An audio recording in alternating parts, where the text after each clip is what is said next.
I'm Heather Young, and I'm here to talk about how to reconstitute coconut coir for the use of compost toilets. So I get coconut coir in delivered. I've ordered it online. I get it in bricks.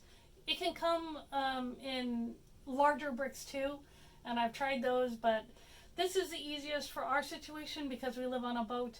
I need something that's easy to store and easy to reconstitute and not in large heavy bricks.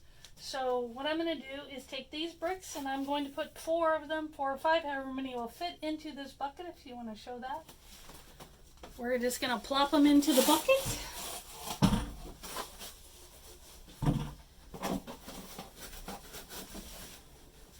These aren't very big bricks. So I'm probably going to use, I'll start with 4 and then maybe add in a couple more as we go along. Just gonna put some water in there.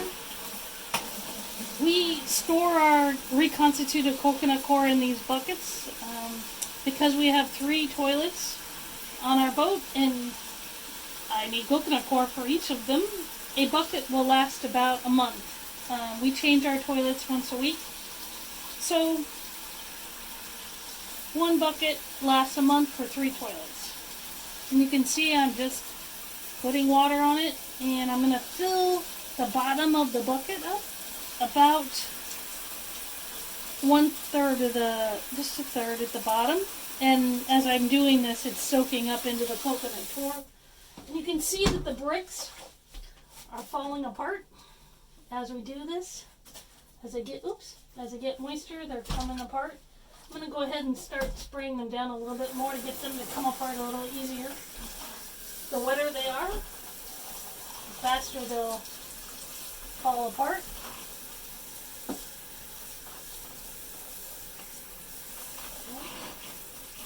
Okay, now that they're good and wet, and I've got a nice sludge, can you see that at the bottom? Got a nice little sludge going on in the bottom. So the coconut coir will just soak that water up at the bottom too. So the trick is, we want the coconut coir we want it to be enough to get it to fall apart and turn into dirt like this. Down here, this is a completed bucket. You can see this. So this is actually pretty dry. And that's what we want. Unlike if you're using coconut coir for gardening, we don't want it to be full of moisture because we want it to work in the toilets to collect moisture. So it needs to be dry enough to reconstitute, wet enough to reconstitute, but not so wet that it can't absorb any more moisture. So that's what we're going for, is basically dry enough or wet enough, but not too wet. Okay. So you can see that this is continuing to just fall apart, and that action will continue. See, the bricks that were totally unbreakable are now just falling apart very easily.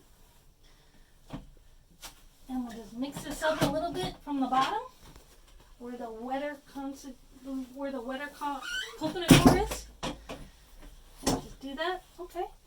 And then I'm just going to say it's done and put a lid on it, because as that sits for a few days till I need it again, the water that's in there will continue to soak up into the coconut coir, and by the time I'm ready to use that bucket, it'll be perfect for what I need.